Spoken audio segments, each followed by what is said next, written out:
Hola, ¿qué tal? Buenas tardes. Quiero darles la bienvenida en nombre del Colectivo Anarquía y la Escuela Libre Utopía a este evento. Yo, antes de darle la palabra a los invitados de esta tarde, quería también contar una breve anécdota sobre la génesis de este evento, que surge de un interés grupal por discutir justamente temas de memoria. Yo soy estudiante de Historia del Arte, me motiva el trabajo de Herbert y Alfredo, y más aún conociendo su historia y su relación con San Marcos. Entonces, traer estas anécdotas a San Marcos me parece importante, y me alegra que se haya dado el evento del día de hoy. Sin embargo, también hay muchas trabas, ¿no? Hay mucho, no sé si ganas de silenciar las cosas, el debate de memoria, el debate ideológico también. Ha sido un poco complicado movilizar este evento dentro de la facultad. He tenido que usar ciertas argucias burocráticas, de solicitudes ahí, porque el afiche que ustedes ven no ha sido el que se ha distribuido dentro de la facultad, porque ya una vez me censuraron un evento, simplemente el hecho de tener la palabra sendero, ¿no? Entonces, imagínense, tiene Mao ahí, me queman, ¿no? Entonces, quisiera que eso sea un ejemplo de la actitud de las autoridades universitarias, ¿no? Ya 20 años después de los hechos, ¿no? Y lo otro también es el debate ideológico que se vive acá dentro de San Marcos. Nadie puede negar que Movadef, Sendero Luminoso y muchas de sus organizaciones afines están acá en San Marcos, y darles frente desde el discurso anarquista es también algo complicado.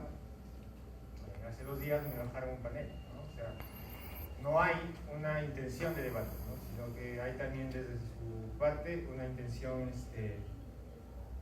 más que todo negacionista, de querer cerrar las cosas por lo bestia, ¿no? Agarran y se desaparecen las cosas. Sin embargo, estamos acá, ¿no? Estamos acá, y eso es lo bueno. Estamos acá para hablar de arte y memoria. Yo quería darle las gracias a los tres por haber aceptado la invitación que les hicimos llegar, y bueno, que el público también disfrute de esta tarde y participe, ¿no? Sin más, le doy la palabra a Javier Rodríguez para que dé inicio esta tarde.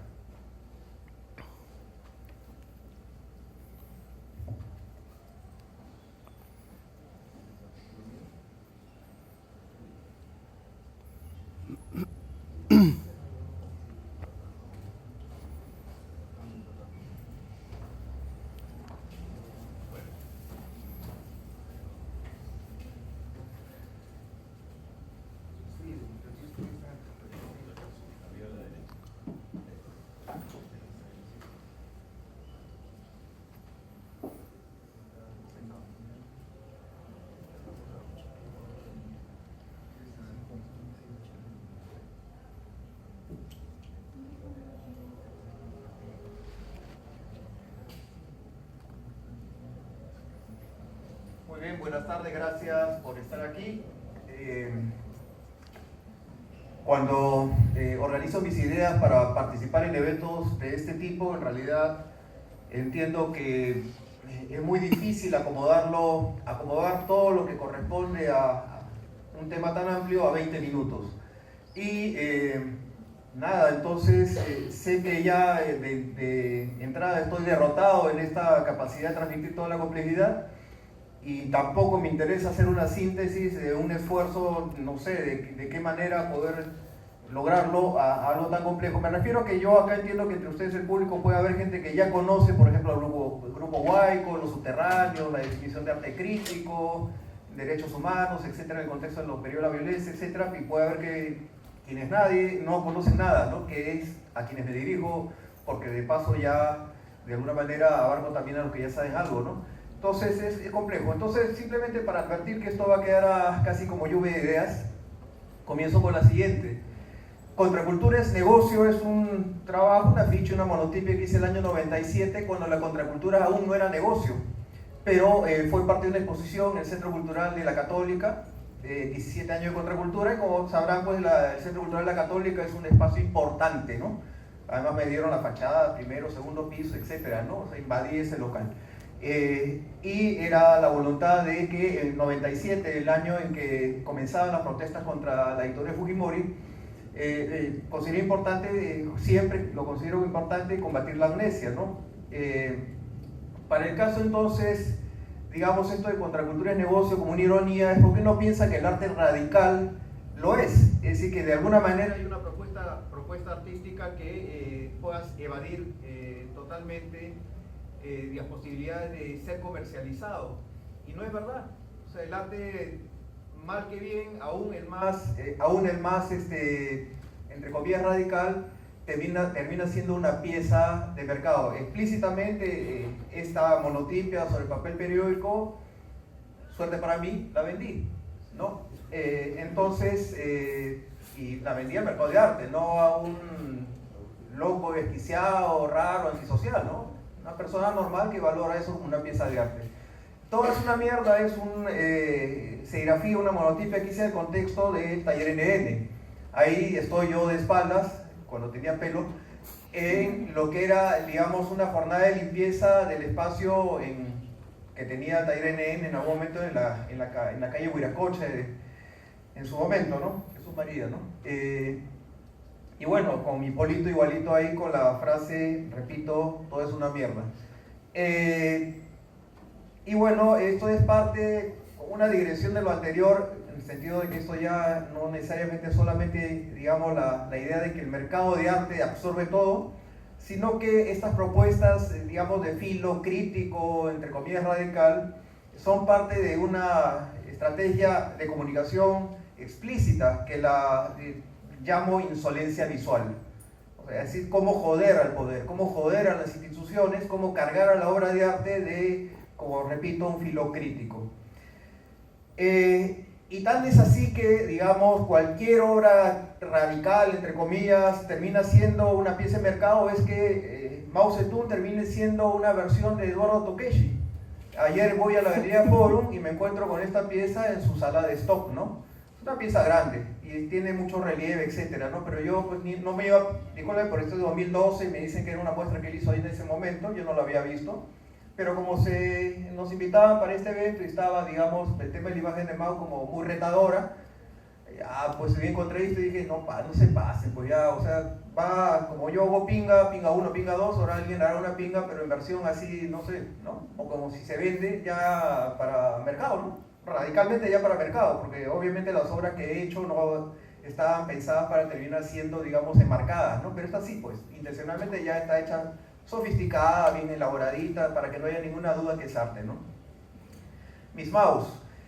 Entonces, no hay ninguna ingenuidad, para cerrar lo anterior, no hay ninguna ingenuidad acerca de que uno pretende ser radical antisistema o alternativo de una manera purista, esencialista, de que ya no va a ser absorbido por el mercado. Pero uno tiene que tener una posición explícitamente, digamos, posicionarte de manera explícita frente a ese hecho de que el sistema del arte se apropia de todo. Sobre esto insistiré ya en otro aspecto más adelante, ya que la contracultura ahora está en la historia del arte. ¿Y qué significa eso? Bueno, esta es la versión de Mao que corresponde a este periodo, de este tipo de carteles que hacía para la movida subterránea. Lo digo porque si uno tiene la curiosidad de saber de dónde saqué los ojos occidentales que le hice a Mao a colores acá en esta foto, que lo en blanco y negro, es una publicidad de, digamos, una agua, una bebida que se vendía en la época, San Luis, agua de San Luis, ¿no? De una mujer rubia en la publicidad, nada raro para el Perú. Y bueno, la idea del gorrito disculpen, no sé si puede ser un dato infantil en cuanto a mi rasgo de personalidad, pero para mí era la cosa juguetona de la clásica de vestirse la idea del loco como Napoleón, ¿no? Con gorrito a la manera de Napoleón en la versión popular que es hecha por el papel periódico, ¿no? Entonces era una burla explícita, clarísima, a lo que en su momento era una relación que nadie se escapaba de eso, no había ninguna ingenuidad sobre el Partido Comunista Sendero Luminoso y maoísta, ¿no? Bueno, es de la época subte, de la época de los carteles, que es un periodo que para mí abarca entre el 84 y el 86. Y la idea de, digamos, desacralizar los íconos también abarcaba a Mariátegui y a otros, a Che Guevara, a Arguedas. Entonces era para posicionarme desde la izquierda frente a, digamos, íconos de izquierda, pero con una versión, como digo, libre de estas cosas de monumento muerto o sí pues, ¿no? Mariátegui o cualquier otro, Arguedas o el propio Che Guevara convertido en una escultura, en un tótem, digamos, intocable y en una versión, no sé, como yo repito la palabra, purista, ¿no? En cambio este es una burla desde la izquierda para revitalizarlo. Esa era mi intención, no sé si lo logré. Luego, en la Bienal de Trujillo de 1985, siempre esto es circuito de arte, uno de los carteles que envié fue esta que decía prohibida la venta, con la cara de Mao Zedong, que había una ironía porque por ahí había una imagen porno que en su momento eran usual, encontraron en las calles, se hicieron para la venta al aire libre. En su momento había comercio informal por la ciudad de Lima, por todos lados, pero en Lampa específicamente, las revistas porno estaban en los suelos y no podía verlas ahí de manera cotidiana. Y tenían, la revista porno tenía pues siempre la frasecita prohibida la venta a menores de edad, ¿no? Y bueno, era simplemente para estas cosas de artista, ¿no? Una lectura de asociar, claro, la censura frente a la imagen de Mao que relaciona con Sendero con, digamos, la pornografía, una cuestión simplemente nuevamente de juego y sentido del humor. No hacía proselitismo, obviamente, con esta imagen para decir alguna cosa subliminal de que Sendero estaba bien, ¿no? Era, creo, bastante obvio que había una distancia crítica clarísima frente a una versión, digamos, de apañar o avalar el totalitarismo, ¿no? O el pensamiento guía. Me refiero a la idea del culto a la personalidad del líder. Hoy era pues el personaje de la época también. Adelanto, ahí está. Porque bueno, fue simplemente esta imagen un poco patética de la crisis social que se vivía en el Perú. Y por eso hacía esta asociación entre la locura de los maoístas con la locura de Poggi, porque bueno, parece que era suicida, pues, ¿no? Tenía esta cosa medio suicida. Me refiero a que pónganse en la época que si me agarraban con esto, tanto la derecha como la izquierda, en la versión Sendero Luminoso, pues ahí nomás terminaba como alguna cosa de castigo ejemplarizador, ¿no? Bueno, y también lo utilicé para un volante de la época, en un concierto en 1987. Y esta frasecita, sé feliz en el pensamiento Poggi, por eso un poco lo ponía para que vean que no es una versión estética para fanzines, sino que también fue parte del activismo. Esta collage mural estuvo al lado de la Biblioteca Central, ¿no? Y repito, Poggi, sé feliz en el pensamiento de este individuo, era de frente, no decir, pues, Sendero Luminoso están locos, búrlate de ellos, están pensando en cosas que no tienen ningún sentido, o están siguiendo como si estuvieran los senderistas, ¿no? Como si estuvieran hipnotizados por un loco, lo siguen sin pensar. Ese era el discurso, digamos, que estaba a la base de este tipo de imágenes. Y bueno, ahí está el pasadizo de letras con las flechas donde estaba el periódico mural Primer Exilio, es decir, donde estaba el mural que les acabo de enseñar, y uno collage mural Arte Vida estaba en la pared más extensa, ¿no? El 89, la primera idea del 89, estuve activando la campaña Arte Vida. Esta es una de las versiones del mural collage, repito, vuelvo a poner la foto donde está la flecha azul, en una pared larga, de piso a techo, este mural, y se ve ahí un profesor, no voy a decir su nombre en estos momentos, y estudiantes, pero eran más los que apoyaban esta, digamos, elaboración digamos, propuesta artística, que de manera explícita decía basta de muerte, no creo en el camino de la muerte para alcanzar la vida. Tengo que explicar, o sea, no creo en el camino del Sendero Luminoso para lo que fuera, ¿no? O sea, ya, no hay que ser demasiado, no sé, por suerte no me entendieron, por si acaso, ¿eh? Un amigo senderista me dijo que creían que era loquito. Y yo jugaba intencionalmente a eso, por si acaso, no es que tampoco, ¿no? No es que sea, no me daba cuenta. O sea, son tan cuadriculados que aquí iban a entenderlo, pues, ¿no? Estaban esperando que yo diera un discurso lineal, racional, fuera Sendero, bajo el pensamiento de Gonzalo, ¿no? Pero todos no, pues eran así, ¿no? Eran cerraditos. Entonces aproveché de eso para, y siguen siendo, por supuesto, y aproveché de eso para hacer este tipo de discurso visual. Por supuesto que la campaña, la recibieron la campaña, es decir, en el sentido que les tocó fibra. Esto es, si sabemos que en plena guerra el diario era el vocero senderista, bueno, le dedicaron media página para obviamente decir que lo que hacía no era arte, pues, ¿no? Ni modo, ¿no? Gracias. Obvio, ¿no? Que no me interesaba que entendieran o que si lo avalaban es que hubiera fracasado, ¿no? Entonces ahí está, digamos, el testimonio que sí les tocó. Hice como 8 versiones, entre 6 y 8 versiones, fue en varias semanas, varios meses, lo rompían y lo rehacíamos, ¿no? Esa era la intencionalidad, supone que me iban a cansar por agotamiento, nos iban a cansar por agotamiento y nada que ver, ¿no? O sea, venía, volvía a hacerla, venía y volvía a hacerla, ¿no? Adiós, nada, que se cansen ellos. Hay cosas que podrían tenerme más minuciosas de estrategia de cómo hacer campaña visual en un contexto de violencia, y si hay preguntas sobre eso, podré desarrollarlo más. Por si acaso, Sendero pues no era San Marcos no era un nido terrorista, lo sabemos, ¿cierto?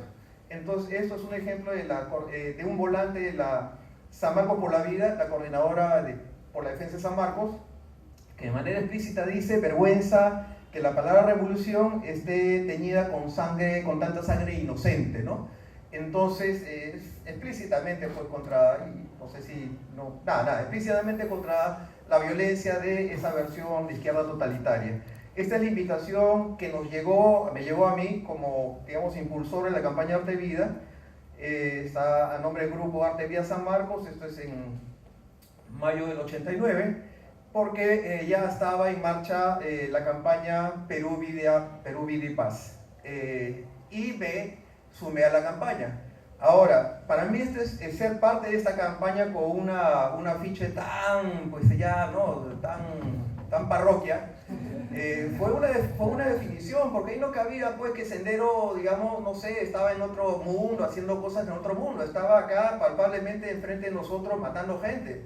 Esto de que la palabra revolución me da vergüenza en boca de alguien que estaba asesinando gente, pues me movilizaba también, ¿no? Entonces, siendo que vengo de la raíz subterránea, anticlerical, radical, y lo sigo siendo, igual me sumé a esto porque no cabían ambigüedades, ¿no? Y nada, y además bien gracioso, me disculpan, porque la propia campaña nacional Vida y Paz asumió estos murales, ¿no? Y en sus boletines obviamente no reseñaba las frases que yo utilizaba o que utilizábamos en estos murales, porque eran demasiado cargados para ellos, ¿no? O sea, también que la tolerancia fue mutua, ¿no? Y muy divertido eso, pues, porque finalmente en tiempo de guerra no te vas a poner a pensar en detalles, ¿no? Que habla muy fuerte, que pone imágenes tan agresivas, nada que ver. Acá había una lucha simbólica y la lucha era así, a muerte, a vida y muerte. Bueno, ahora esa campaña está en la línea de tiempo Resistencia Cultural contra la Violencia en el LUM, ¿no? Y acá aparece también en el LUM foto de uno de los murales collage de San Marcos. Esto es el mural que estuvo acá ya no existe este muro, ¿eh? Ese muro ahorita es una nueva construcción al lado de la biblioteca. La muerte está en el Perú y tú en que estás.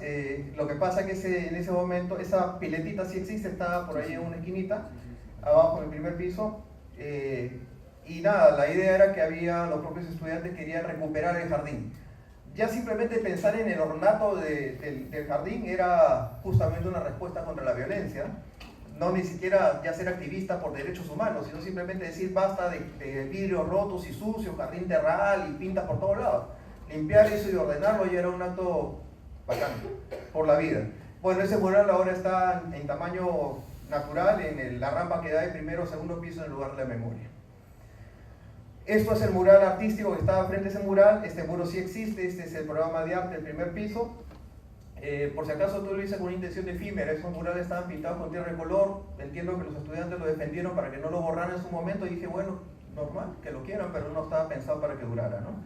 Esto está al ingreso, en el primer piso, al ingreso de acá. Y ustedes, este muro ahora tiene, ahí veo que tiene, porque le acabo de tomar foto, tiene unos aparatos de aire acondicionado que ya tapan la pared, ¿no? Pero bueno, eso estuvo en el primer piso. Y acá hubo, en el auditorio del primer piso, en 2014, este evento, Juventud, Universidad y Violencia, Memorias y Retos de Conflicto, donde presenté, bueno, solamente para decir que esta idea de memoria tiene un evento previo que ya se dio, ¿no? Taller NN, no voy a hablar mucho, quiero hablar corto y señalan si se me acabó mi tiempo, septiembre del 84, donde ahora es el Cori Huasi, o ese edificio de la Ricardo Palma en la avenida Arequipa, una cuadrante del Óvalo del Pacífico, ahí quedaba donde estudiaban arquitectura los jóvenes de la época, de la Ricardo Palma, y ese es el escenario del primer bestiario. Hay un collage mío evidente que está acá arriba, tiene mucho color, y bueno, hay varias cosas mías que hice ahí, pero digamos no sé, el primer evento que organizan los Bestias, que luego tiene una trayectoria propia, no puedo desarrollarlo por tiempo, pero quiero hacer el salto a cuando trabajo con los Bestias convertidos ahora en Taller NN, no todos los Bestias, sino un grupo reducido que queda, que se convierte en NN, lo que fue, digamos, una instalación para presentar el informe del congresista Ames, que se llamó Perú Penal en 1986. La imagen es de la última muestra de Alfredo, el afiche que él hizo al propósito de esta instalación, ¿no? Y quiero llamar la atención que se ha omitido en la historia de lo que es el Taller NN ese evento, ¿no? Digamos, la instalación con el tema Informe Ames, y como testimonio está esta cronología del Taller NN que ha presentado Alfredo en su exposición, y tengo entendido que es de Quique Wong, Enrique Wong.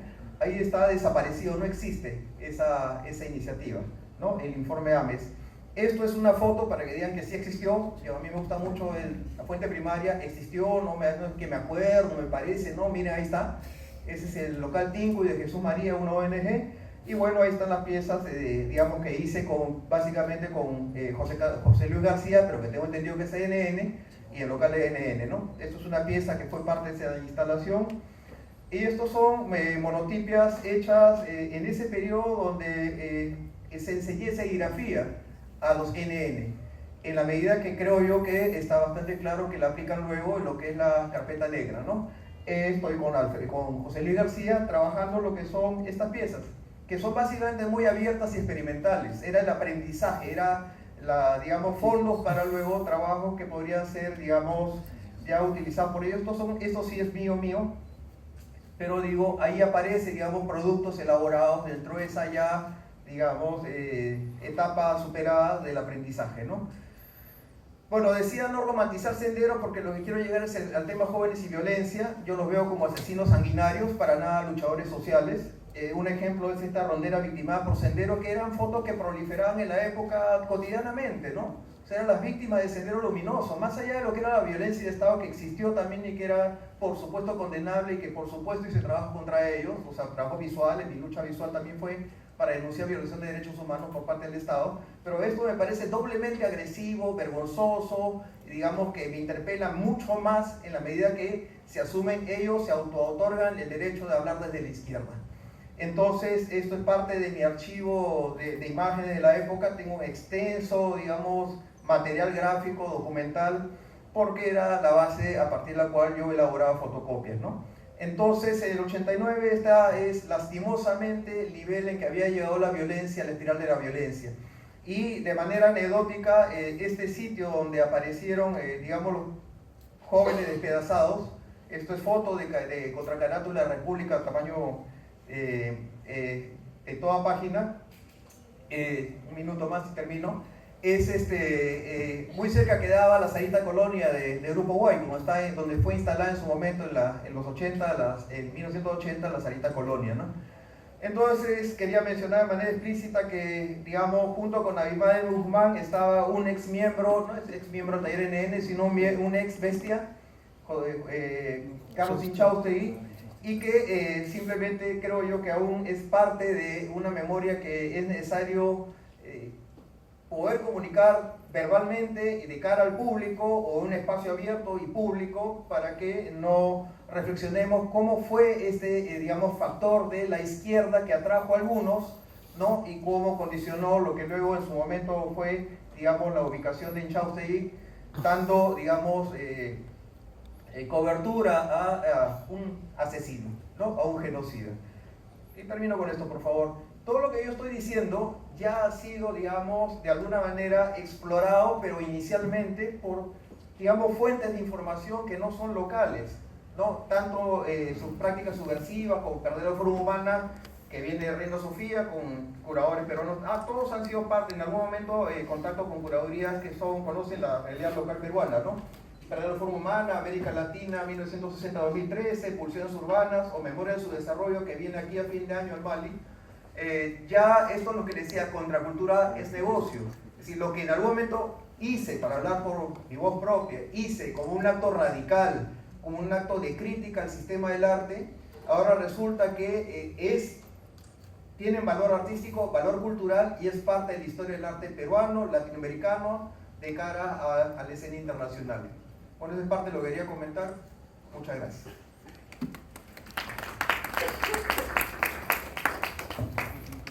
Gracias, Herbert. Y rescato luego para el debate justamente la necesidad de hacer estos eventos, estas discusiones en público, ¿no?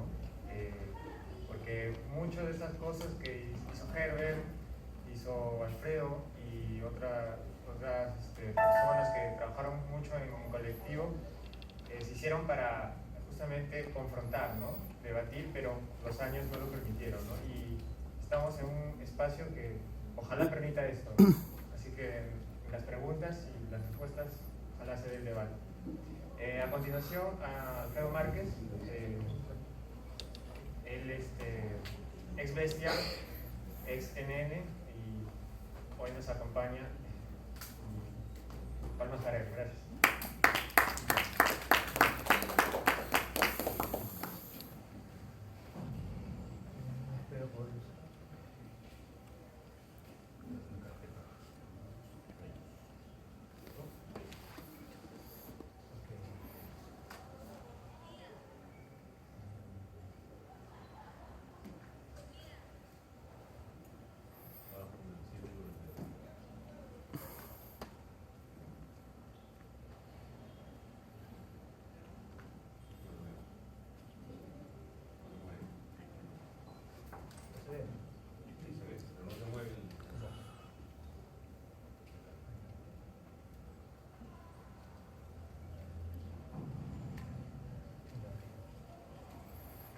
Bueno, gracias por la invitación, gracias a ustedes por estar.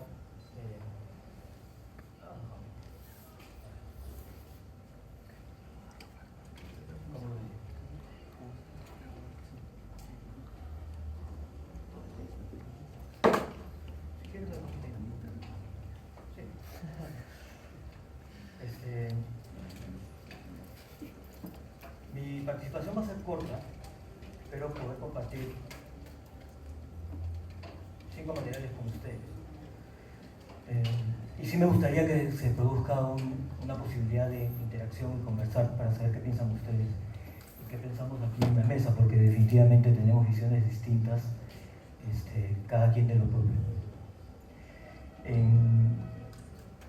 El material que voy a mostrar son básicamente 3 fotos y 2 videos. Y el territorio en el cual está este material enfocado es lo que entiendo que es la guerra simbólica. No voy a ahondar sobre el proceso de guerra interna que hemos tenido. Imagino que de alguna u otra manera cada quien tiene alguna visión, pero sí me interesa destacar que en la guerra interna desarrollada en el Perú entre el año 80 y 2000 hubo un elemento muy claro de combate simbólico de parte de los que estaban accionando. No solamente fue un combate de armas, o no solamente estas personas que accionaron en la guerra entendieron las armas como las armas de fuego, sino también como las armas que planteaban una noción de sentido. Esto simbólico es lo que uno cree que adquiere un sentido, y que ese sentido es un sentido que es para que lo entiendan todos de una u otra manera. La primera acción simbólica que hace Sendero Luminoso es la quema de ánforas en el poblado de Chuschi el día anterior a las elecciones del año 80, 17 de mayo de 1980. Muy poca gente entendió de qué iba esa acción. En Lima, una de las primeras acciones simbólicas que hace son colgar perros, una cosa que deben haber visto todos, fotografías o archivos, con un cartel donde se decía Deng Xiaoping Hijo de Perra, o en otros casos Penciopil. Y ellos lo que estaban planteando era un deslinde con lo que consideraban una línea derechista entre el Partido Comunista Chino, que se había hecho del proyecto de Mao, y ellos estaban reclamando maoístas. Era un mensaje en una botella lanzado en el tiempo que muy poca gente en Perú tenía por qué entenderlo así. Ellos estaban iniciando una guerra total a nivel global.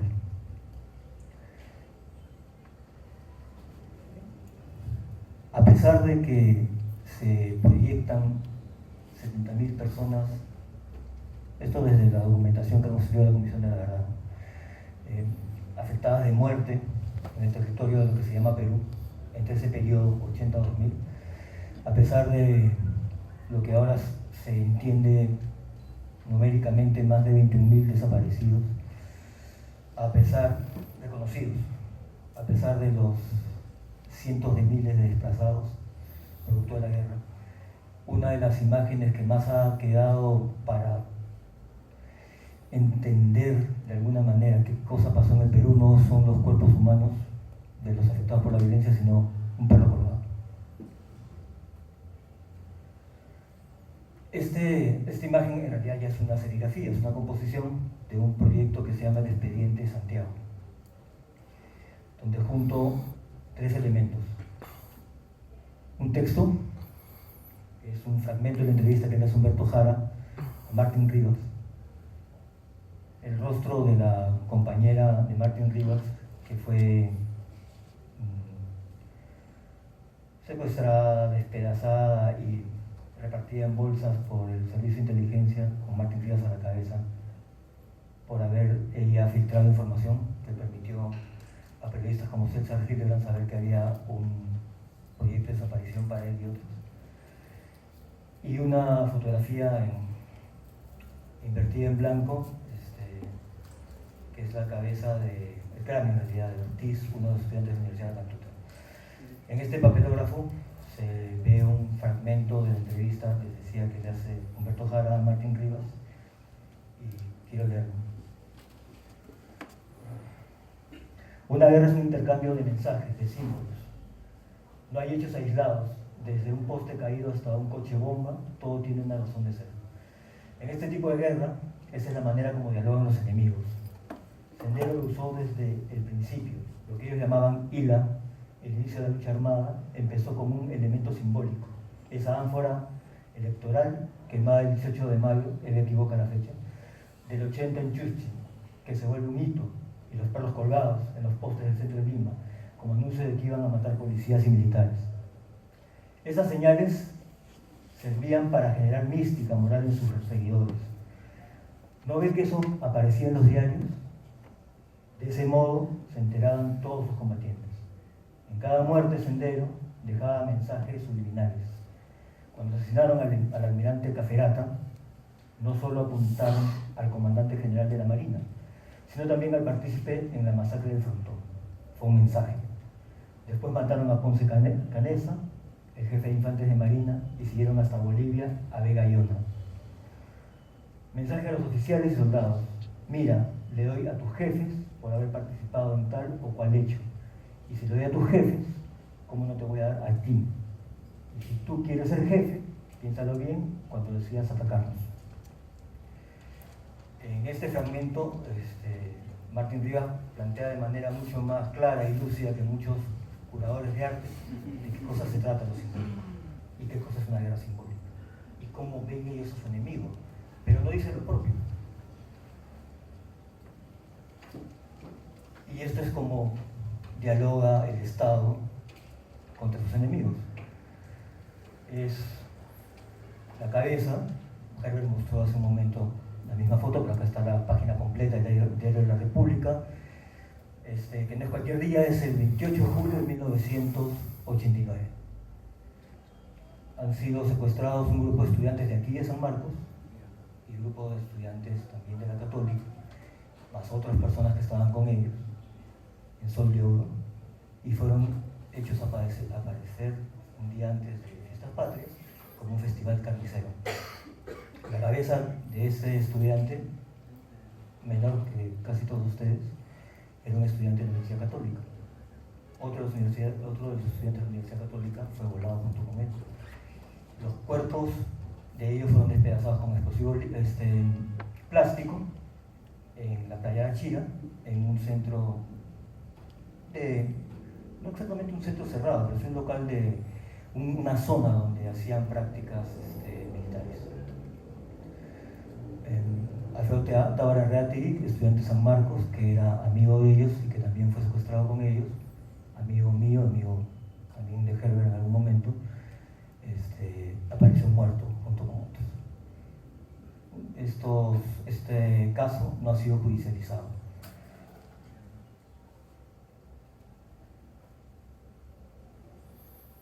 Así dialogan los individuos. Los artistas plásticos en un contexto como este tienen múltiples posibilidades de acción y no tienen por qué sentirse, y lo digo con toda firmeza, impelidos a tomar posición por uno u otro. Tienen el deber, el derecho de tener una posición propia, una visión crítica. Y tocar estos asuntos no los hace cómplices. Y no tocarlos tampoco no los hace cómplices. Tienen derecho inclusive de omitir el accionar desde su espacio. Pero creo yo que durante los años 80, que era el tema de la convocatoria, era imposible evadir la necesidad de actuar sobre esto que estaba pasando. No son imágenes de archivo sencillamente, son situaciones que tuvieron que ver con los que éramos los jóvenes de ese momento. Bueno, ¿cómo vamos a pasar video?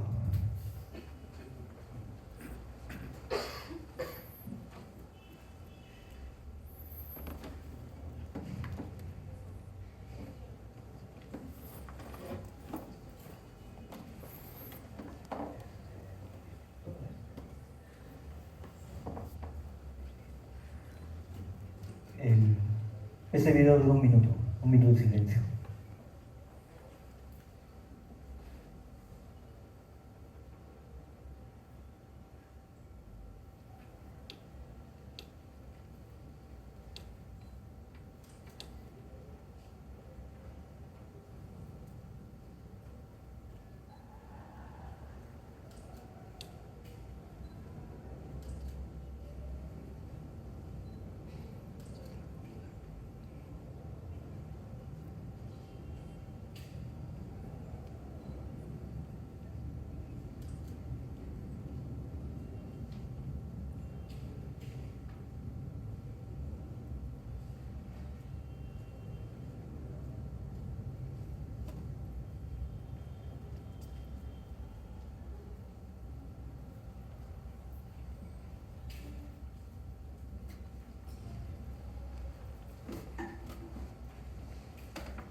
Al igual que todos ustedes, las personas que han visto eran estudiantes, trabajadores y personas relacionadas con la Universidad del Centro Huancayo, todos ellos desaparecidos durante la época de Alberto Fujimori, antes del golpe de Estado.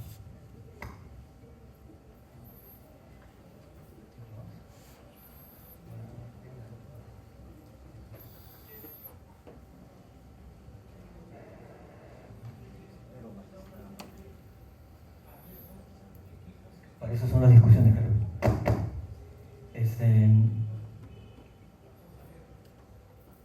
Paso material crudo para entender el territorio simbólico sobre el cual los trabajadores en artes visuales, y no solamente los trabajadores en artes visuales, tuvieron que debatir su propio quehacer.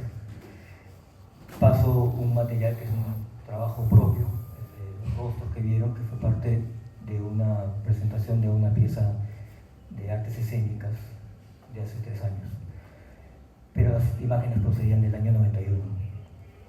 Y paso ahora esto que es un video institucional del Museo Reina Sofía.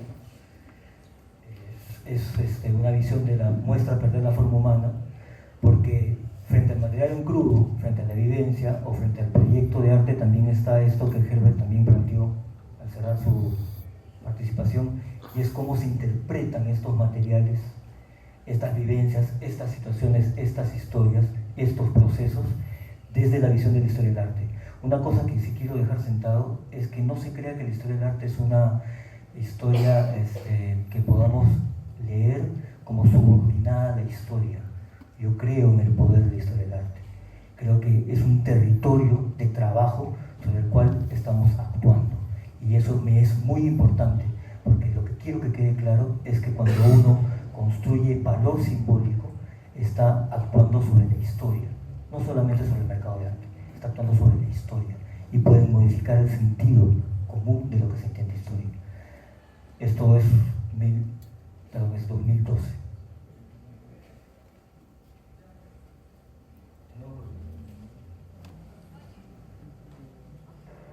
Verdad la forma humana, el título de esta exposición, nos parece una imagen muy precisa de la mutación, por un lado los efectos arrasadores sobre los cuerpos que ocasionó la represión que instaló en diversos puntos de América Latina el terrorismo de Estado y las dictaduras y las guerras civiles y conflictos internos, y por otro lado también las respuestas que se fueron generando ante esta situación de terror vigente y que dieron lugar a infinidad de respuestas colectivas o moleculares ante la represión, ante el terror, y por eso nos parece que una buena imagen de esta tensión es entre el terror y la fiesta. La idea de que un cúmulo de experiencias colectivas o moleculares que surgieron dieron respuestas inéditas, inventaron nuevas formas de vida, nuevas formas de hacer arte en medio de ese contexto muy hostil.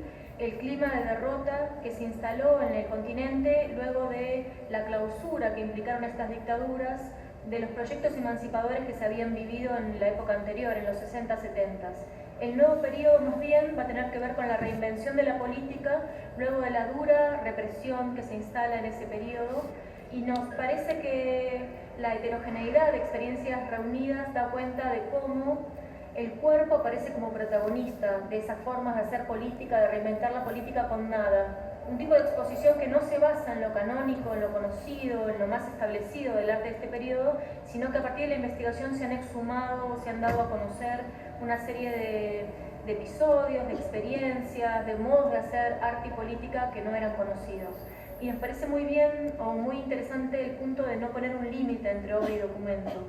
Los registros, las escalas van variando y van haciendo relaciones inesperadas entre contextos que quizás no tuvieron una conexión directa entre sí, pero que agrupamos a partir de ciertas afinidades más bien conceptuales.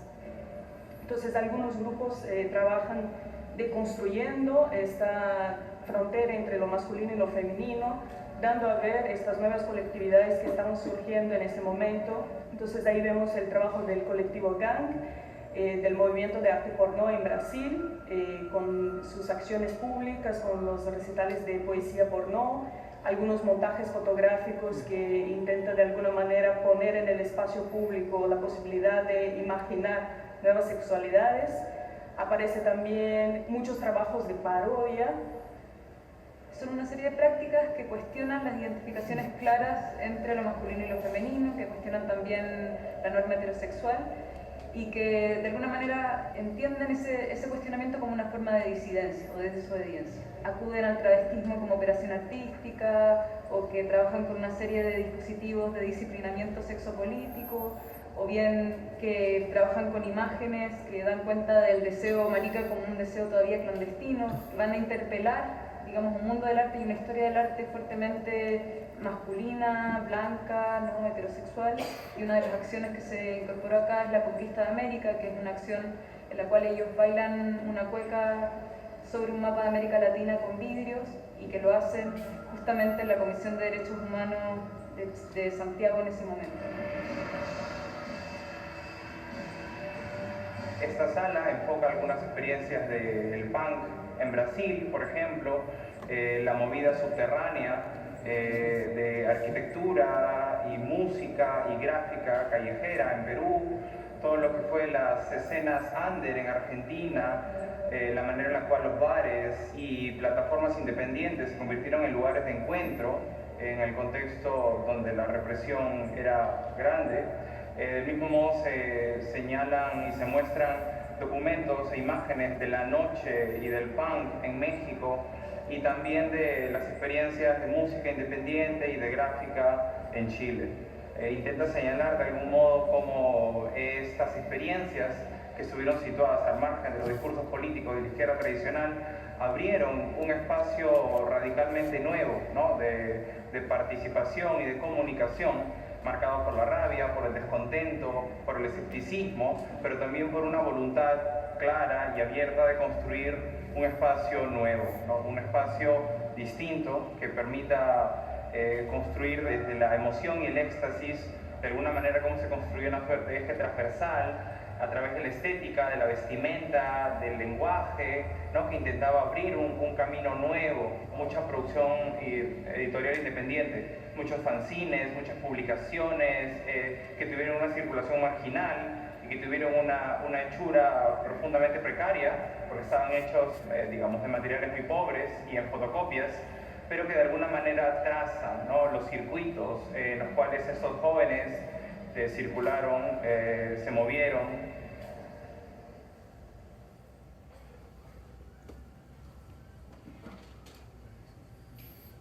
Bueno, gracias y espero que podamos debatir después de la introducción también de Mijail. Muchas gracias, Alfredo. A continuación, comparte la mesa de Mijail Mitrovic, antropólogo. Tiene un trabajo, una tesis para grado magíster, licenciatura, sobre el taller, la carpeta negra del taller en eso, ¿no? Así que bueno, los dejo con él. Muchas gracias. Gracias por la invitación. Es un gusto compartir una mesa con Alfredo y con Herbert. Y mi intervención va a ser distinta de las anteriores, pues en primer lugar yo nací a fines de los 80, entonces hay una carga experiencial o vivencial que sencillamente desde ese lugar no es el que puedo hablar. Como dijo Pedro, hay un trabajo que publiqué hace un tiempo sobre la carpeta negra del taller NN, pero hay otros ensayos no solo sobre los NN, también he escrito algunas cosas sobre la obra de Herbert, algunas cosas sobre el contexto de los 80 en general, y voy a intentar hacer una especie de síntesis entre algunas ideas que tuve hace unos años y mis intereses actuales que van más por otro lado. En primer lugar, bueno, estoy preparando una publicación de una discusión histórica sobre el arte contemporáneo en Lima entre los 60 y los 80, así que desde ahí voy a intentar tomar 2 o 3 ideas para discutir posteriormente. Entonces, lo primero que me interesa señalar es que digamos, hay una pregunta fundamental que hoy nos podemos hacer, que es ¿qué lugar tiene la década de los 80 en la historia del arte local? Uno podría hacerlo más ampliamente y decir qué lugar tienen los 80 en la historia de la cultura en general en Lima. Y ahí hay varias formas de responderla. Una primera, que tiene que ver con un proceso de historización, de producción historiográfica, de producción curatorial y de coleccionismo, como lo ha señalado Herbert, viene después de la caída de Fujimori en 2000, la expansión de los mercados, en particular del mercado del arte, el fortalecimiento de ciertas instituciones de arte contemporáneo en Lima, lo que produjo evidentemente que haya nuevo coleccionismo de arte, ¿no? Tanto a nivel privado como muy poco a nivel público, pero algo. Y eso supuso que se historicen las décadas previas, inmediatamente previas a la actualidad, ¿no? Eso supuso que se comience a recuperar la década de los 60, en mucha menor medida la década del 70, y los 80 tuvieron una centralidad muy fuerte en este momento de un nuevo coleccionismo y de una nueva historización del arte local.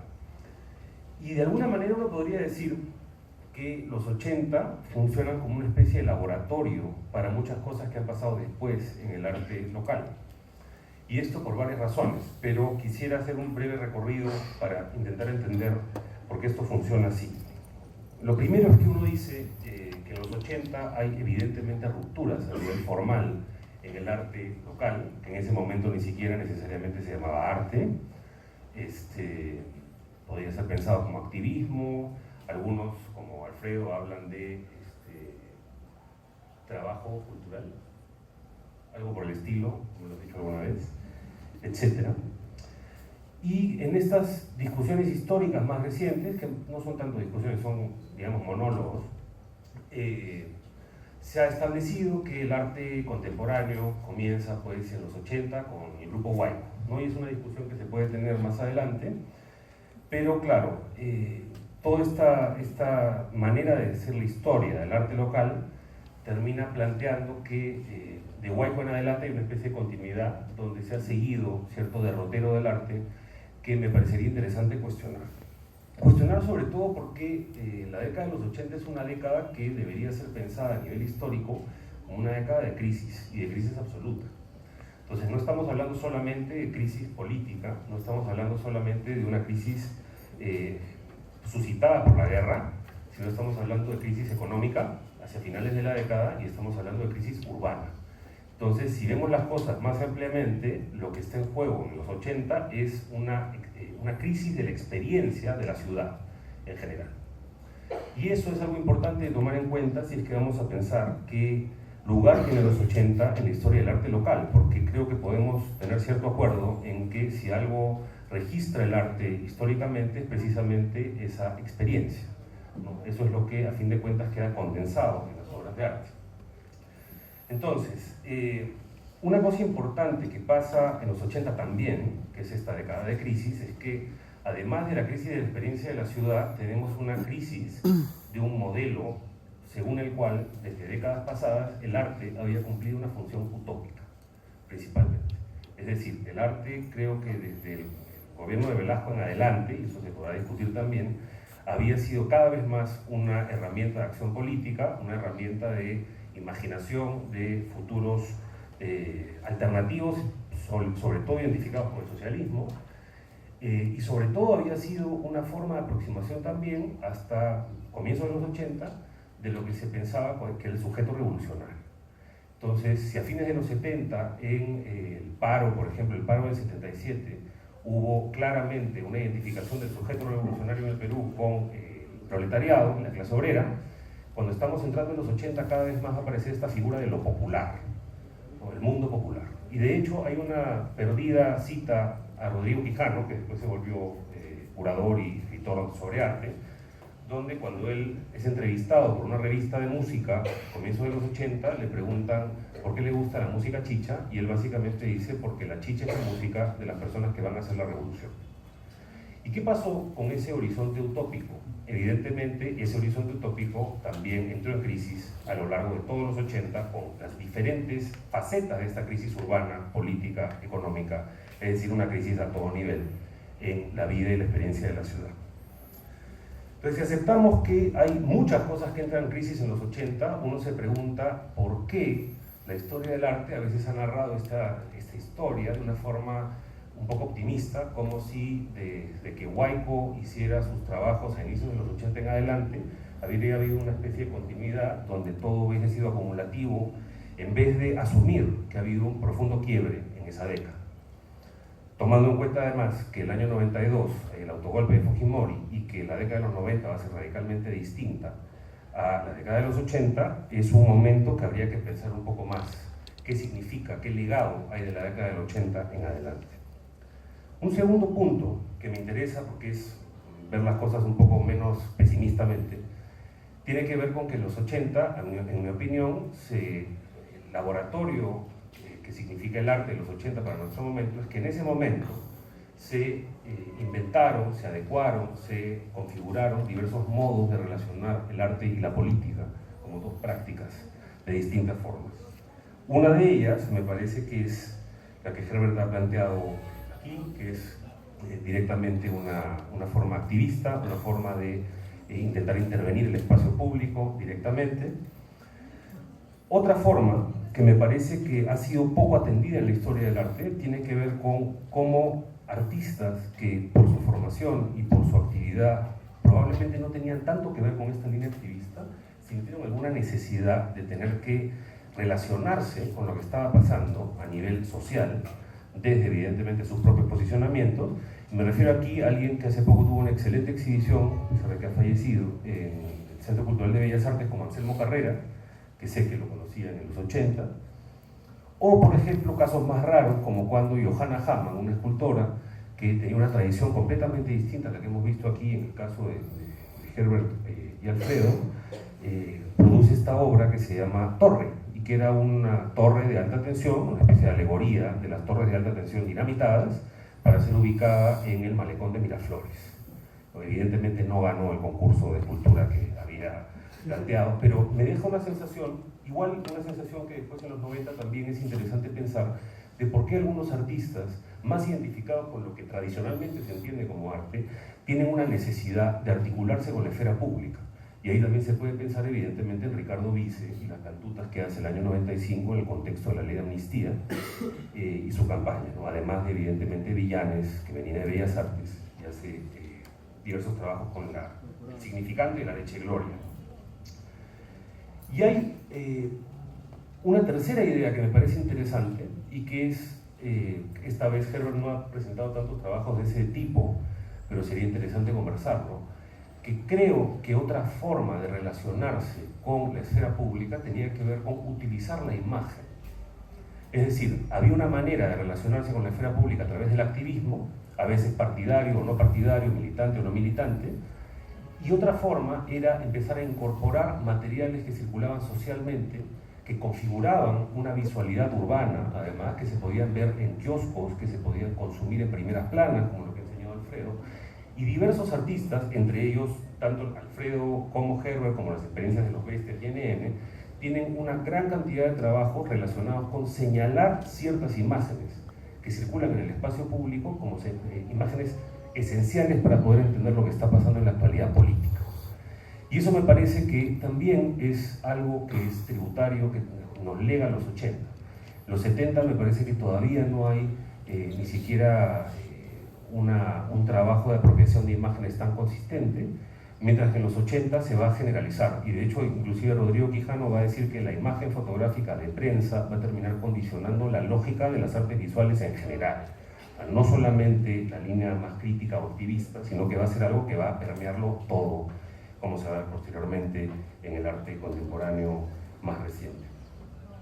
Entonces, la segunda idea que me parece importante es que a pesar de la crisis, los 80 son un momento donde se pensaron diversos modos de entablar una relación entre arte y espacio público y esfera pública, de una manera tanto militante como, si quieren, crítica, no necesariamente comprometida con un proyecto específico político, pero me parece que eso ha, de alguna manera, perdurado, para bien y para mal, ¿no? En el sentido de que después del 2000, yo creo que muchas cosas que se hacen en los 80 no se han vuelto a pensar en cómo deben cambiar para adaptarse a un momento como el que vivimos hoy, en el cual digamos, la textura de la vida cotidiana en relación a la imagen, en relación a los medios de comunicación es radicalmente distinta a la del 80, y eso es un tema que para mí está pendiente. Es decir, si se ve esa continuidad, me parece que también hay una especie de romantización de los 80 por parte de mi generación en particular, que no la ha visto con suficiente distancia como para poder reinventar lo que nos lega esa generación históricamente. Y el tercer punto que me parece importante señalar es que yo creo que en los 80 se cerró un ciclo, o sea, podríamos decir que en los 80, en el discurso que en su momento colectivos como Huayco, Los Bestias, Taller NN, etcétera, manejaban, era un discurso abiertamente vanguardista. No en el sentido de vanguardista como lo podemos entender más de la novedad formal del arte, sino un discurso vanguardista en el sentido de que se buscaba intervenir a través del arte el espacio vital y el espacio de la vida cotidiana y transformar la vida cotidiana de diversas formas. Creo que después de los 90 ese discurso sencillamente no ha florecido nuevamente y el discurso vanguardista creo que, digamos, para mí es muy significativo que en un grabado como el de Juan Javier Salazar de la carpeta de Huayco, donde claramente le está identificando al sujeto revolucionario con lo que en ese momento Matomari llamaba el desborde popular, el sujeto, básicamente el sujeto popular urbano. Años después, en el trabajo de Los Bestias, llamado Utopía Mediocre, haya sido casi como la utopía de la supervivencia. Ya no era ni siquiera la utopía de la revolución, ni era la utopía de una sociedad distinta, sino era la utopía, como ellos decían, mediocre, de intentar rescatar algo de ese entramado urbano que estaba siendo despedazado desde todos los frentes hacia fines de los 80. Entonces, ese discurso vanguardista creo que todavía no ha sido tan pensado, porque es algo así como intentar cambiar la vida mientras al mismo tiempo se percibe que la vida está completamente despedazada. ¿Sí? No es optimista, es al contrario, es profundamente negativo. Y ahí se abre un contraste importante, en mi opinión, entre, por ejemplo, la apuesta que Herbert ha mostrado ahora, de un activismo por la vida, y el nombre mismo del taller NN, donde hay más bien una especie de afirmación constante de que lo que parece tener como futuro el Perú es una muerte generalizada. Y creo que esa es una especie de antinomia, es una contradicción a fines de los 80 que merece ser discutida, y de hecho se ha discutido muchas veces, y en mi opinión creo que es una de las cosas que podrían enriquecer mucho el debate sobre los 80 en la historia del arte en particular y en la cultura en general en la ciudad, si es que realmente nos comprometemos con intentar ver los 80 no tanto románticamente, sino intentarlos ver como un momento en que se produjeron ciertas formas de relacionar arte y praxis vital que hoy merecen seguir discutiéndose y reinventarse a fin de alguna manera poder recuperar algo de su impulso utópico. Eso es. Muchas gracias. Gracias, Mijail. Antes de abrir la ronda de preguntas para que el público también dé sus opiniones y comente el debate, que es lo que justamente es la intención de este evento, recalcar un par de cosas a partir de lo que han dicho los artistas y Mijail. Bueno, desde la historia del arte, esta época ya es parte de la academia, ya lo estudiamos nosotros dentro de San Marcos. Sin embargo, no se lo ha llevado a la discusión social, ¿no? A ver qué ha pasado en esos años, qué es lo que la historia del arte está proponiendo como interpretación del arte de los 80. Creo que es una deuda pendiente de esta escuela en particular, de esta facultad, en una época de crisis, en una época de desconcierto, no solo por la violencia, sino por lo económico. También, por ejemplo, sería ver cuál fue la actividad de la Escuela de Arte en esos años, en qué se centró, en qué puso su atención la academia en esos años, en los años 80, y cómo respondió a la coyuntura. Porque hay que recordar, por ejemplo, que la Galería de Arte, que bueno, es un pequeño pasadizo en el primer piso, dio cabida a varios artistas que luego fueron importantes en la cuestión del arte de violencia, como Villanes, ¿no? O sea, Villanes y Gloria Evaporada se expuso acá en San Marcos, se expuso en San Marcos. Entonces, hay algo que podemos también conversar, ¿no? Bueno, sin más, quisiera cederles la palabra al público para que hagamos de esto una jornada. A ver, ¿quién desea participar? ¿Alguna pregunta, comentario sobre la...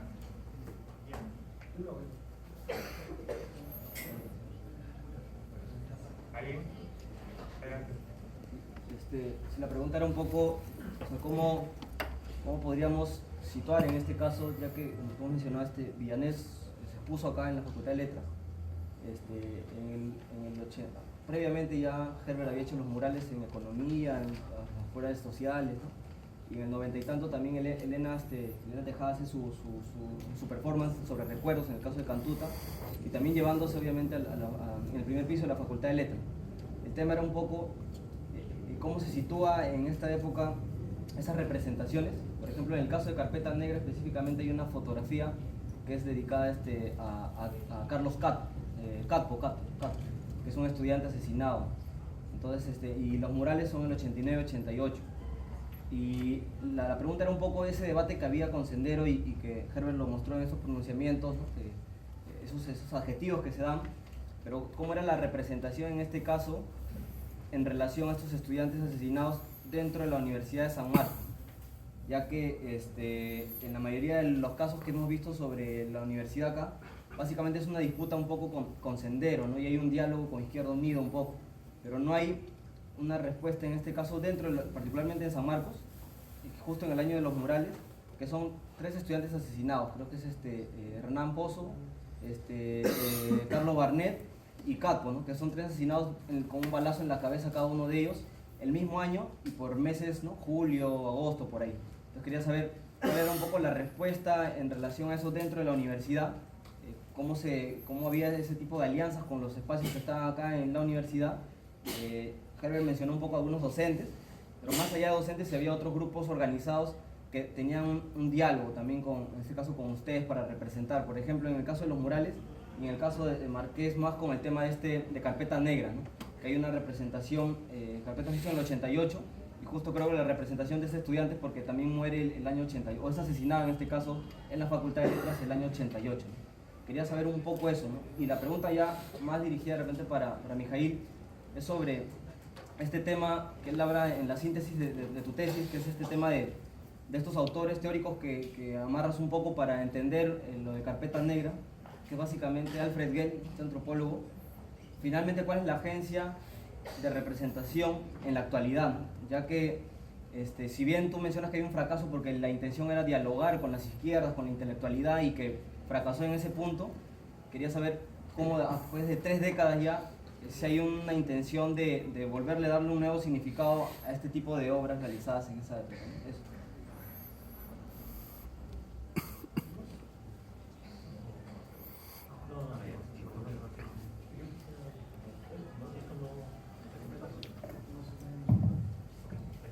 Solo para contextualizar un poco, ¿ya? La percepción en los 80s, más o menos,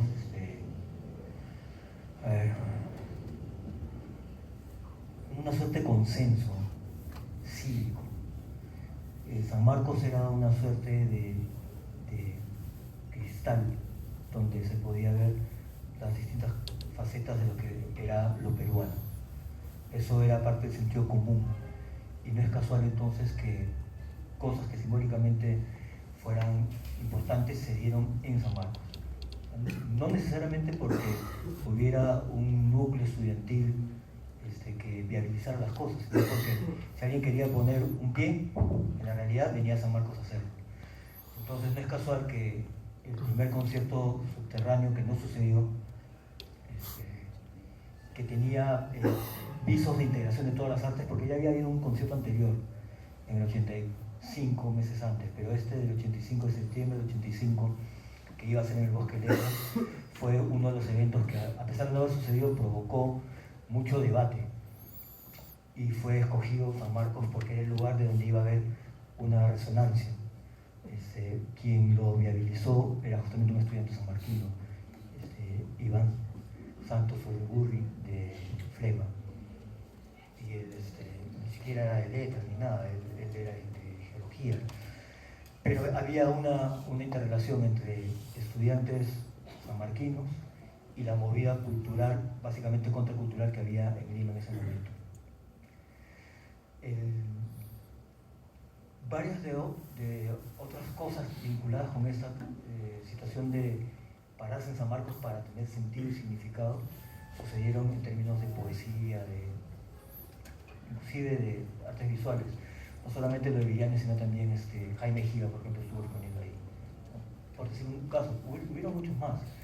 Pero yo sí creo que muchos de los que no eran sanmarquinos percibían que si no lo hacías en San Marcos no existía. Entonces, para que existiera, era importante hacerlo aquí, en ese contexto. El devenir de San Marcos es un asunto que ustedes lo conocen más que los que venimos de afuera, pero muchas de las actividades creativas que querían tocar la realidad venían y se posicionaban en San Marcos. No es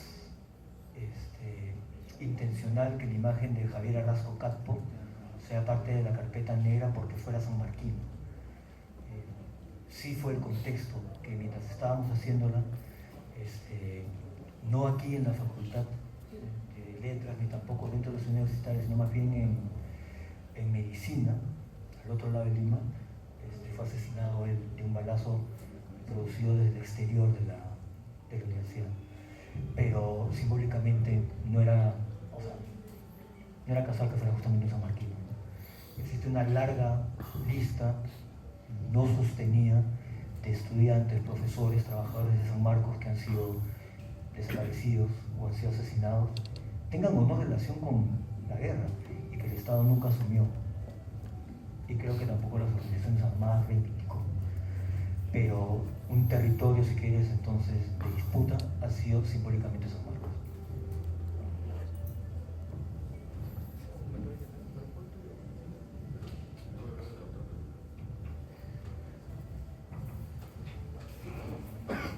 A ver, yo vivo en Chorrillos, en esa época vivía, donde vivía mi familia, que es en La Encantada, y entonces yo me venía desde allá. Yo no era universitario, no era estudiante universitario, ya estaba hace rato fuera de la universidad, venía desde allá a hacer simplemente la campaña que han visto en las imágenes, que eran los murales escolar. Comenzó con el mural de Telma Rossi, que tenía uno que era cultural, que se llamó Primer Exilio, y luego mi intención era hacer una campaña política, no cultural, pero era la manera de comenzar a mirar qué pasaba y buscar qué aliados sacar, ¿no? Y luego espontáneamente se sumaron muchos, porque había esta iniciativa, como les digo, de, con la palabra ornato, ser una reacción contra el caos, que eso explícitamente en ese contexto era una actitud política, pero también la base Izquierda Unida de acá de Letras era parte de ese conjunto de gente que colaboró. Y como digo, comenzó con una cosa de un muro pequeño y luego se extendió a un mural collage enorme de piso a techo por varias versiones. Esto, como digo, es lo que yo conozco, ¿no? Y entiendo que además contrastaba mucho con lo que eran los recursos de la lucha simbólica de otras iniciativas, porque esto siempre ha florecido en periódicos murales acá en San Marcos, ¿no? Pero este estilo dadaísta y conchudo, en el sentido de agarrar piso a techo y de metros, ¿no? Creo que es inusitado. Yo recuerdo, además, esto lo digo por anécdota, yo ya, justo mi hija pues nació a fines de ese año, entonces ya en algún momento tuve que estar apoyando ahí a la familia y por eso también tuve que retirarme del activismo por un tiempo. Pero cuando regresé, luego de varios meses, vi que la Federación de Estudiantes convocaba una campaña de muralización, ¿no? Y es decir, porque finalmente esta historia es incompleta, como le digo, el tiempo falta, pero en realidad de Letras me invitaron, bueno, no solo a la fachada, sino a un mural en economía, un mural en ciencias sociales. Imagínense, esto era, se supone, entre comillas, la trinchera de Sendero, ¿no? Era esta cosa así, supuestamente de muerte en los soplones, era que las pintas que ellos pintaban, que hacían estos garabatos de, digamos, la sangre no ahoga la revolución, sino la riega, esas frases como dicen, de vampiros, sanguinarios, ¿no? Esa cosa rara, que yo me daba sentir el humor, ¿no? Sé que era totalmente tanática y violenta y ciertamente de muerte, posible muerte real, ¿no? Pero como digo, borrar esas pintas, esos garabatos violentistas, se supone que uno se convertía en un soplón, ¿no? Entonces, no solo, por eso digo que el ornato era ya un acto político, pero hecho de pintar en economía, en sociales, era bastante, digamos, estar a la luz, ¿no? Y lo hicimos con varios, ¿no? Entonces, como digo, no fue solo en Letras, se extendió, y por eso la campaña de muralización a la que se convocaba, ¿no? Aparecer además esa campaña en los volantes de la campaña nacional Perú Vida y Paz, que eran campañas que se repartían por todo el país y haciendo reseña de lo que pasaba acá en San Marcos, tampoco era poca cosa. Pero como le digo, a tu pregunta, me imagino que es una historia por escribirse, ¿no? Yo sí discrepo de Mijael en el tema de comparar lo que es un hecho de activismo en el espacio público con un trabajo de taller interno como los de Anselmo Carrera o otros, que por más mérito que tengan artístico, me parece la misma, puede ser la palabra porque me agrede mucho, pendejada, de artista que, no sé, pues, lo de Tokeshi, ¿no? Hacer un Mao de plástico del 2012 y en su momento hacer sus fardos que son inventados como defensor de derechos humanos, pero en la calle nunca lo vi, nunca lo he visto en la calle. Y yo creo que son cosas diferentes. Eso es lo que para mí es la variable que hace que, digamos, tenga el peso no solamente de lo que tú haces, sino cómo lo haces y tu relación con el contexto, que no me parece mucha mentira. O sea, fuegos artificiales, me llamo yo, ¿no? O sea, llenan los ojos, muy bonito, qué bonito está hecho, pero la calidad ética de la persona claro, es un ser sensible, ¿no? Pero en su taller nomás, pues, ¿no? Bueno, algo así. Tomo pie, además de lo que dice Germán, para responder a lo que plantea César. Yo también creo que son cosas distintas. Luego, no estoy tan seguro de que una sea desechable del todo, pero creo que como un dato histórico sí es súper interesante pensar que tienes razón, pueden ser la misma forma de hacer arte y de entender el arte, pero hay niveles en los que ciertas personas se ven afectadas y que terminan cambiando una lógica de producción académica que puede tener otro tipo de legados y de enseñanzas en generaciones futuras. O sea, son personas, tanto los dos que he mencionado, que son Hamann y Carrera, son personas que se han dedicado a la enseñanza toda la vida.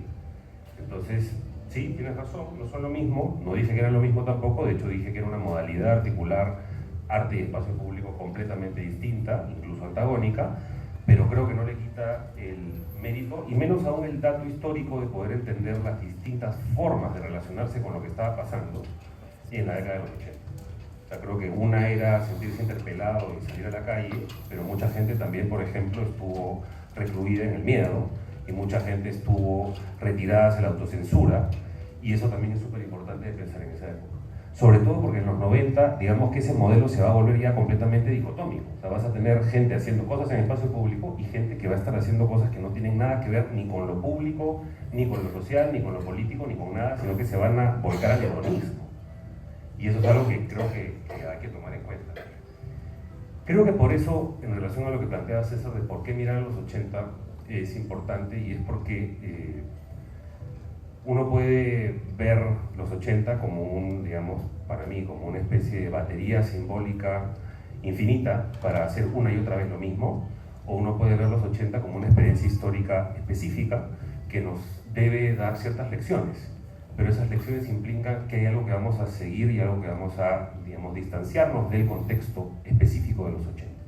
Y de hecho, si alguien ve, por ejemplo, qué pasa con historia posterior, como las tan conocidas lavado de banderas de los 2000, uno ve también una romantización de ciertas formas de hacer arte activista o trabajo político a nivel simbólico en el espacio público, que termina hoy ya sabiendo a viejo, en el sentido de que una y otra vez se ha hecho lo mismo, ¿no? Y creo que es, como el mismo Herbert lo dice, en los 80 hacer lo que le estaba haciendo de los collages y ese tipo de mural era una especie de shock frente a la lógica del cartel o del afiche que había predominado en la izquierda desde los 60. Entonces la pregunta el día de hoy también es cómo hacer que esa herencia de los 80, que llega también a volverse una especie de lenguaje más o menos común, que tiene que pasar para que se encuentren nuevas formas de conectar con el presente. Porque creo que ese es el reto en este momento. Por eso hablaba de que si en los 80 estas fueron las respuestas a un momento específico en la relación con la imagen, con el peso de la imagen en la vida cotidiana, ¿qué respuestas damos el día de hoy cuando esa esfera mediática ya no es la misma? Y de hecho, si es que se quiere discutir esto históricamente, uno puede ver también proyectos como lo que hacen Alfredo y muchos otros, Lima in Memoriam, durante la Bienal del 2002, es una estrategia completamente distinta a la que vemos en los 80, a la carpeta negra inclusive, o el propio trabajo de Alfredo. Post-2000 también ha tenido cambios significativos respecto de cómo entender el papel de la imagen en la obra de arte y en el aspecto comunicativo de cara hacia el espacio público. Entonces creo que es mirar a los 80 para poder seguir pensando en qué estrategias representacionales y comunicacionales se pueden pensar hoy para nuestra coyuntura. ¿Alguna otra pregunta? Yo tengo una pregunta acerca de cómo estos objetos luego se van, digamos, entrando hacia un circuito más institucional, por ponerlo de algún modo, del arte, ¿no? Me parece una pregunta interesante porque quizás, digamos, podemos marcar la publicación de la CBR y otros intentos estatales por construir justamente un circuito que se conoce como arte de la memoria o arte por la memoria. Quisiera, no sé si pudiesen un poco desarrollar ese punto, o sea, cómo es que estos objetos terminan insertos en un circuito más institucional, quizás cuáles son las tensiones de este mismo circuito.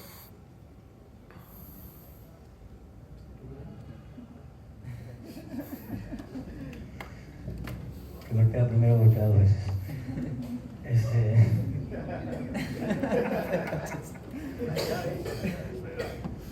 O sea, lo que está planteando mi hija, lo que está flotando en el aire, es si estamos dentro de una agenda temporal, con un marco temporal como los 80, es algo que es cuestión de archivo. Hay una normalización que incorpora estos procesos culturales a una narrativa, pero esa narrativa no es hegemónica, es diversa. Entonces, a mí lo que me interesa, por sobre todas las cosas, es participar de esa diversidad de narrativas, no planteando la narrativa hegemónica. Creo que en eso me interesa distinto a Hegel. Yo no les voy a decir qué cosa es lo que tienen que entender, que sí es arte y que no, porque sí creo que hay manifestaciones que son entendidas como arte en un contexto temporal y espacial específico, mega diversas, pero no me interesa también hablar de esas otras de las que yo no participé. Entonces, de donde vengo, tiene que ver con la acción en el espacio desde el cuerpo. Si eso en arquitectura no logré con mis compañeros, ni siquiera con la gente que piensa arquitectura, construir, ¿no?, en la memoria lo que es arquitectura, una plataforma sobre la cual incorporar esa noción, ya es mi derrota. Si en las artes plásticas se plantearan algunas plataformas donde comienzan a ver esto como posibilidades de acción, digo, bueno, a incorporarlo. Pero es curioso que siendo formado en arquitectura, nunca encontré con mis compañeros la posibilidad de construir un vehículo mayor a esto. Y sin embargo, en ese sentido, sí tenemos una deuda con artistas que actuaron en ese contexto, como Herbert, que estaban emitiendo opinión plástica desde la realidad. ¿Sí? Entendiendo que todos somos distintos, además que inclusive los propios bestias o los NN, participó Herbert, también éramos distintos, no teníamos un discurso unívoco. Pero sí sucede que lo que está en realidad flotando es la noción de valor. Eso es lo que está flotando. Entonces, sí sucede que las prácticas en las cuales participamos muchos, que eran leídas con un poquitito además así de complacencia como contracultura, porque no eran ni mierda para la mayor parte de la gente, o sea, ni contracultura, son ahora vistas al extremo que Mijaíl tiene que denunciar, bien creo yo, el hecho que se ha convertido como la historia políticamente correcta. Huayco, bestias, NN, eso no existe. O sea, en el contexto de los 80 nosotros no existíamos para nada, pero para nada, nada. Y Herbert siempre estaba con un pie en el arte y otro pie en el activismo. Él sí tiene obra reconocible, identificable en ese periodo. La mayor parte de la otra gente no. Y sí es cierto que hubieron artistas que tematizaron el momento, hicieron cosas desde la plataforma de arte, pero no tenía que ver con la plataforma de la contracultura.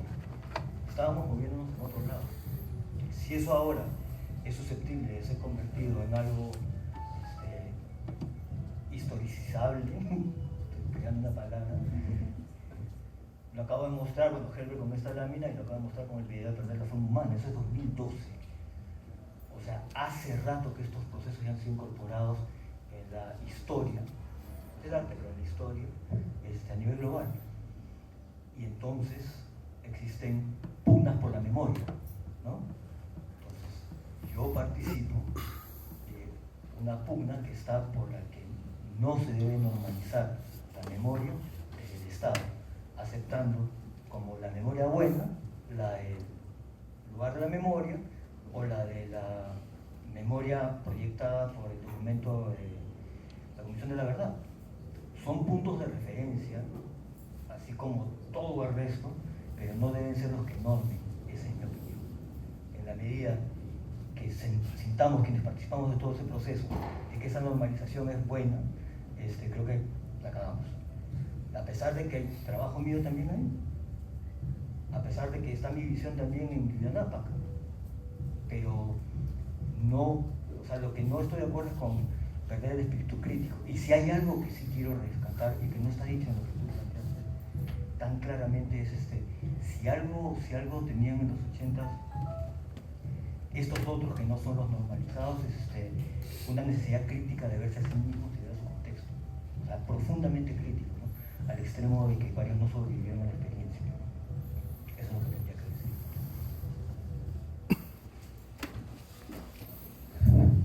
A ver, digamos, 6 libros deberían ser ya parte del currículo de formación de los historiadores. No como canónicos, no como ya la verdad, la Biblia, ¿no? Sino como exactamente, digamos, puntos de vista en respecto a lo que es la memoria, ¿no? Pero en realidad muchos de estos tienen una orientación de izquierda. O sea, no es que sean oficiales de la... Obviamente esto es peligroso para el sistema, digamos, ahora encarnado por la herencia de la mafia fujimorista, ¿no? En el Congreso. Entonces, esto tiene una potencialidad subversiva, no por ser un libro, papel cuché de enorme cantidad de páginas en algunos casos, tapa dura y todo lo demás, es oficial en el sentido de ya, bueno, no, o sea, muerto. Todo lo contrario, yo tengo, nada, ya prefiero no decirlo, porque en realidad cuando venga memoria de su desarrollo, quiero ver si no pasa lo que ha pasado con la tabla de Sarwell, ¿no? Y esto es mi pieza en América Latina, una de ellas, que es un collage que hice porque en la Católica, porque acá hacía murales collage, pero en la Católica ya pues no podía agarrar la pared, entonces tenían paneles y se llevaba cosas para los paneles, ¿no? Pero es un mural collage en pequeño, y entonces ahí está en un lado de la sala donde fue exhibida en esta Fundación Cartier, y Carlos Romero estaba al frente de su obra. Bueno, ¿qué pasa con esto de la historia?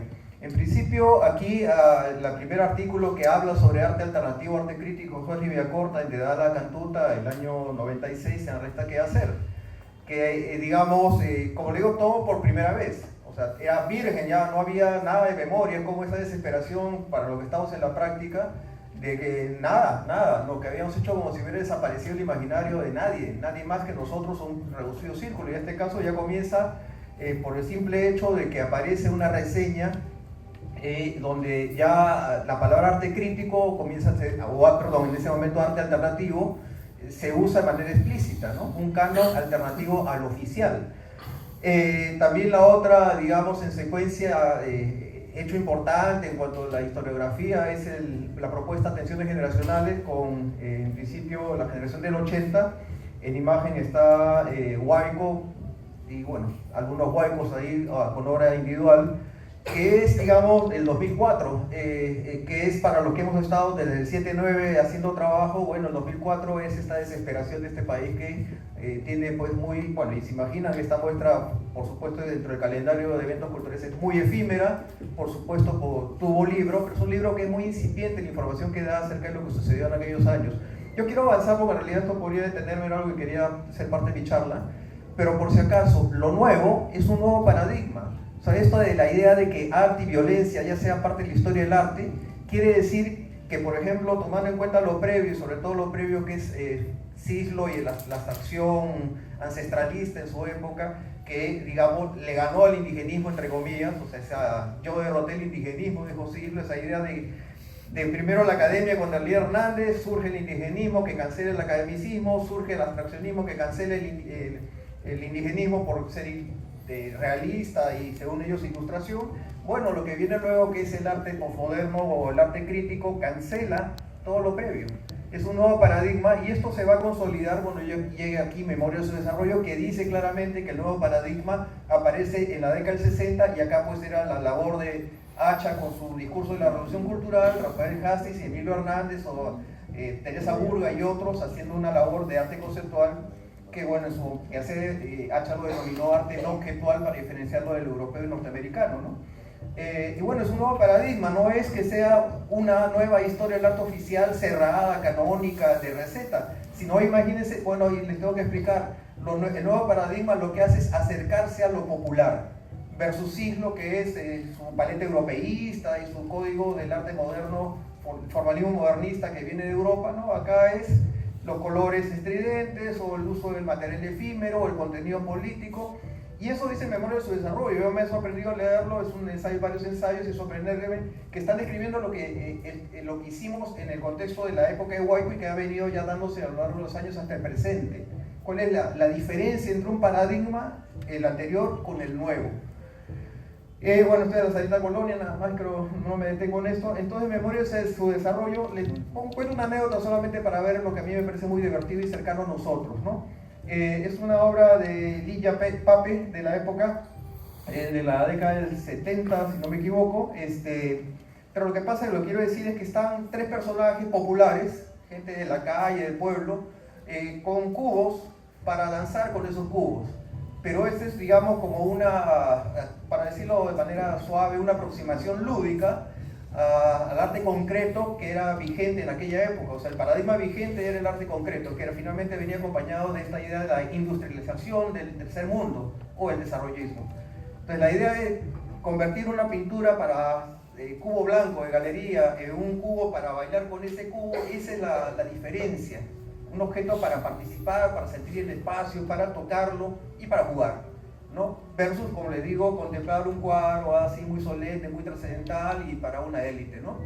Es el punto de quiebre, esa actitud que también tiñe toda la creación artística de ese periodo al presente, y se llama decolonial. Por eso también esta palabra decolonial es tomar una distancia crítica de esto que aún existe en el Mali, que me imagino algún día lo reformularán. El triunfo de la abstracción, ¿no? O sea, debería poner entre comillas y lo acepto, ¿no? Por decir una ironía, ¿no? Ay, ustedes triunfaron. No, pero lo pone así, ¡pum! ¿No? Porque eso viene acompañado de la arquitectura racional funcional, que es el modelo arquitectónico que tiene Matt Barranco, el Matt Lima. Vayan a Wikipedia y describe la arquitectura racional funcional en ese local. Es decir, o sea, para ellos no les entran balas, o sea, no ha pasado las décadas que han pasado para seguir ellos afirmándose en esa élite a la base de ese museo, un modelo, digamos, de arquitectura racional funcional, cuando hace rato debieron haber dejado tranquila el Centro Cultural Bertroa, que Bertroa Vera, que tenía ahí una arquitectura para ellos kitsch, debieron haberlo integrado una arquitectura más lúdica y todo. No, ellos le molieron para hacer una cosa, digamos, equiparable a una arquitectura, a un cuadro abstracto, ¿no? Esto es lo de los artistas Soinquisica. Como le dice, si tiene estas cosas de forma de cojines, no puede parecer cualquier cosa, ¿no? Pero era la parodia del arte abstracto, del arte concreto geométrico, de la pintura abstracta geométrica, y bueno, con frases que, digamos, son retadoras. Y bueno, esto es intervenir en la botella de Coca-Cola. Por ejemplo, como dice acá, la botella traían instructivos sobre cómo hacer una bomba Molotov. Claro, pero discúlpeme, esto ya está en la muestra que va a llegar acá. Por eso le digo, no sé qué va a pasar cuando la derecha se dé cuenta que en el museo están habiendo, ¿o no? O sea, instrucciones de cómo fabricar una bomba Molotov. Lo que pasa es que acá me gusta decir la cosa directa, la gente es muy bruta, ¿cierto? O sea, la derecha, como lo va a ver, viene San Diego, la que va a invisibilizar el hecho de la potencialidad política, pero la va a tener. Y discúlpenme, mucha gente va al museo y también ve y no entiende, o sea, simplemente no capta lo que está ahí. Por eso creo que en eso se confía mucho el sistema, pero que tiene potencialidad política la tiene. Por si acaso no estoy de acuerdo que haya bomba Molotov, ¿ya? Tomo esa distancia. Por eso también digo yo, y vamos a ver qué pasa acá, ¿no? Bueno, y esto es interesante cuando hablan de historia. La historia está por hacerse. Cuando viene Rosario Peiró, que es la jefe de colecciones de Reina Sofía, eso es que está en rojo abajo, es lo que ellos aún les falta historiar. O sea, ha venido a hacer trabajo de campo, ya visitó mi taller, etcétera, otros talleres, ¿no? Porque eso aún falta investigar. Entonces, perder la forma humana fue apenas un borrador muy inicial de una memoria, de un periodo. A mí me escandalizó perder la forma humana porque muchas de las piezas no estaban contextualizadas y tenían errores, porque bueno, había... como he vivido el periodo de Arte Correo y varios otros, decían, pero la gente va a ver esto y va a creer, no sé, no va a entenderlo, ¿ya? Entonces entiendo que es un borrador. Acá, como digo, lo mío está en lo que yo denomino acción gráfica, que es una línea de investigación aún pendiente de desarrollar. Las piezas que ella puso como ejemplificación de acción gráfica eran, digamos, obra gráfica mía. Y repito, esa es la propuesta de Reina Sofía de cómo va a organizar su colección a partir de temas de investigación. Lo de Alfredo está en tejidos urbanos, bestias y Alfredo está en tejidos urbanos. Entonces, como ven, todo lo que hablemos acá aún es aproximación de ese borrador, como digo, ¿no? Ya nos toca la puerta. ¿Qué? Sí. Muchas gracias a ustedes, muchas gracias a la mesa, ha sido realmente enriquecedor y sobre todo un pasito más al ánimo y al, ¿qué decirlo? No sé, al criterio que debe primar, ¿no? Que es el debate, ¿no? La conversación, el debate abierto, y eso nos va a enriquecer a todos, ¿no? Muchas gracias por su presencia.